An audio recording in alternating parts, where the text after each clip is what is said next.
안녕하세요. 미국 주식 성공 투자로 여행을 원 없이 다니고 싶어하는 욕망덩어리 미국 주식 인간 지표입니다. 이제 벌써 2023년도 미국 주식 영업일이 고작 14일 남았습니다. 어느덧 나스닥 100 지수는 QQQ 기준으로 전고점까지 고작 4% 남았습니다. 그리고 이번 주에는 가장 중요하다고 볼 수 있는 11월 미국 소비자 물가 지수 발표와 더불어서 2023년도 마지막 금리 결정 FOMC가 목요일 새벽에 있으며 마지막 15일 금요일에는 선물 옵션 동시 만기일이 있습니다. 아무래도 이번 주가 가장 변동성이 심한 한 주가 될 듯 보입니다. 여기서 홀딩할지 위아래 발라 먹을지는 개인 판단 사항입니다. QQQ 인버스 상품 PSQ 상품의 이일봉을 보겠습니다. 10월 상승 이후에 구름대를 뚫고 제대로 내려왔으며 첫 번째 파동이 고점 부근에서 꺼겼습니다. 두 번째 보라색 파동은 아직 골드크로스 상태입니다. 여기서 그냥 힘없이 계속 아래로 향한다면 이번 주 그냥 상승이 계속 이어간다는 생각이고, 그렇지 않고 바닥으로 내려가기 전에 한 차례 정도 더 위로 첫 번째 파동이 올라가면서 두 번째 파동 고점이 형성될 수 있다고 보는 게 롱 입장에서는 쌍바닥 눌림 패턴 가능성이 높아집니다. 그럼에도 세 번째 빨간색 파동은 데드크로스 상태에서 바닥을 길게 다지는 형태로 이어지지 않을까 보고 있습니다. 문제는 위에서도 말씀드렸던 대로 나스닥 100 지수 QQQ ETF 기준으로 정고점까지 고작 4%밖에 남지 않았다는 겁니다. 아무리 현재 제가 산타랠리를 보는 입장이지만 정고점 부근에서는 엄청난 저항이 나올 겁니다. 분할 매도를 하는 건 본인 자유이기 때문에 제가 조언할 입장은 아니지만 저는 롱 비중을 많이 덜 생각입니다. SOXX ETF 반도체 섹터 기준으로 본다면 2023년도 정고점은 고작 3%가 남아있으며 2021년도 정고점까지는 7%가량 남아있습니다. 그러니 이 상태에서는 TQQQ보다는 SOXL 상품이 상승할 수 있는 룸이 더 있다고 봅니다. 여기서도 정고점까지 가면 롱 그냥 계속 홀딩한다면 제가 따로 조언해 드릴 건 없습니다. 금요일 댓글 중에 상승 추세라면 4848 하는 것보다 홀딩이 좋다라는 의견이 있었는데 분명 틀린 얘기는 아니지만 그렇다고 해서 지금 이 상승이 정말로 1월까지 눌림 혹은 조정도 없이 계속 쭉쭉 간다는 보장을 할 수 없습니다.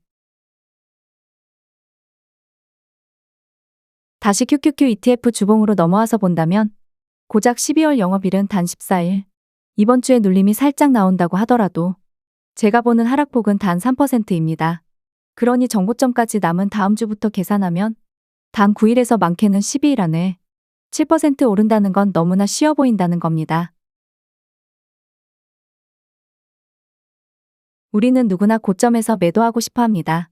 그리고 나서 나오는 게 주봉 기준으로는 조정일지 눌림일지 혹은 예상치 못한 하락으로 이어질지 그 어느 누가 장담을 할 수 있을 것이며, 조정 이후에 다시 재상승을 한다고 할지라도 짧게는 1개월에서 많게는 3개월간 상승률을 반납하고 기회비용을 잃어버린 시간은 또 누가 보상할까요?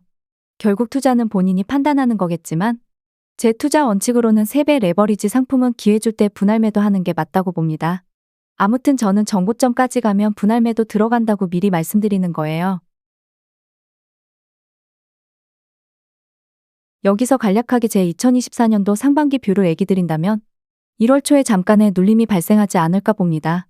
조금은 나쁜 상황으로 예시를 든다면 아마도 8월부터 시작된 조정장 약세장일 텐데요. 그러려면 일단은 월봉도 꺼겨야 하는데요.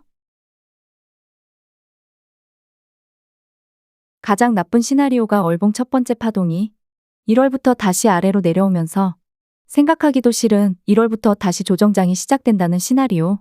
가장 좋은 시나리오는 1월 초에 잠시 눌림이 다시 발생을 하지만 기업 실적 호재로 인한 상승 랠리 다시 시작입니다.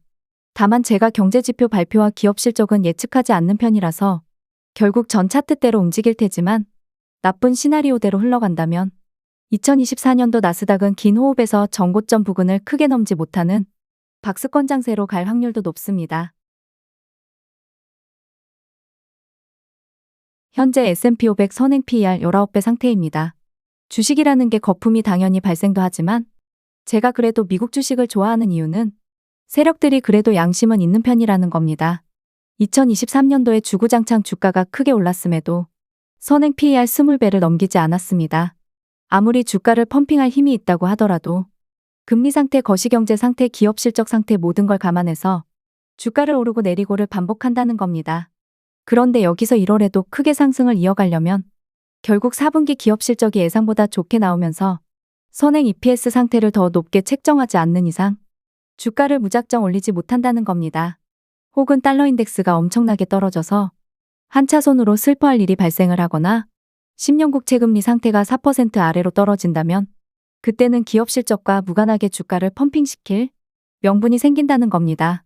제가 차트 분석 위주로 영상을 만든다고 해서 주가에 대한 기본적인 상식도 무시한 채로 투자를 하는 건 아니라며 갑자기 변명을 해봅니다. 거시경제를 중요시 보는 분들이 결국에 이러한 선행 PER 상태를 보면서 주식을 절대 못 사는 이유 중에 하나입니다. 솔직히 차트 안 보고 이것만 보면 저라도 못 살 것 같습니다.